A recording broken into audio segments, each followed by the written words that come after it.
প্রশ্ন ফাঁসের কোনো সুযোগ যে নেই সেটি সাংবাদিকদের দেখানোর চেষ্টা করছেন বাংলাদেশ পাবলিক সার্ভিস কমিশন পিএসসির চেয়ারম্যান মোহাম্মদ সোহরাব হোসাইন।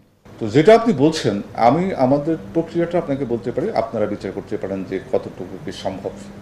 আমাদের ধরুন প্রশ্নকারক আমরা নির্ধারণ করি যারা বিভিন্ন বিষয়ে দক্ষ তাদেরকে, এবং সেটি গোপন থাকে, যিনি প্রশ্ন করেন তিনি প্রশ্ন করে সিলগালা করে আমাদের এখানে পাঠান, ডাকেও পাঠান, কেউ সরাসরি এসে দিয়ে যান। এটা আমাদের এখানে সংশ্লিষ্ট যারা আছেন তাদের কাছে ট্রাঙ্কে সিলগালা করা অবস্থায় থাকে। যখন তবুও কিভাবে প্রশ্ন ফাঁস হলে প্রশ্নের জবাবে এই কর্মকর্তা বলেন প্রশ্ন ফাঁস হয়েছে কিনা তা তদন্তের পর বলা যাবে।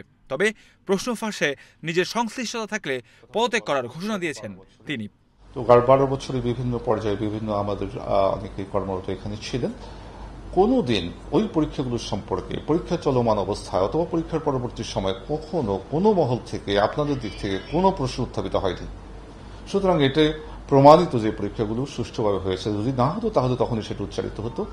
তারপরেও সে বিষয়গুলো আমরা দেখব, আমরা কোনোটাই ছাড় দেব না। একই সাথে তদন্ত করে জড়িতদের বিরুদ্ধে সর্বোচ্চ ব্যবস্থা নেওয়া হবে বলে জানিয়েছেন পিএসসি চেয়ারম্যান। কোনো অপরাধ যদি প্রমাণ হয় এবং সেটি যদি পিএসসির এখতিয়ারভুক্ত হয় তাহলে আইনে যা ব্যবস্থা নেওয়ার বিধান রয়েছে তার সর্বোচ্চ ব্যবস্থা পিএসসি নিতে পারে। আমরা প্রস্তুত, যেই মুহূর্তে সরকারি বিধান আছে আমরা সম্পূর্ণ প্রস্তুত। যেই মুহূর্তে কাউকে কোনো সরকারি কর্মচারীকে অ্যারেস্ট করা হবে, গ্রেপ্তার করা হবে, সেই মুহূর্তে তাকে সাসপেন্ড করা হবে। এর আগে গতকাল বিএসসি সহ 30টি নিয়োগ পরীক্ষার প্রশ্ন ফাঁসের অভিযোগে পিএসসির কয়েকজন ঊর্ধ্বতন কর্মকর্তা সহ 17 জনকে গ্রেফতার করেছে সিআইডি। সেই পরীক্ষাটাই আসবে।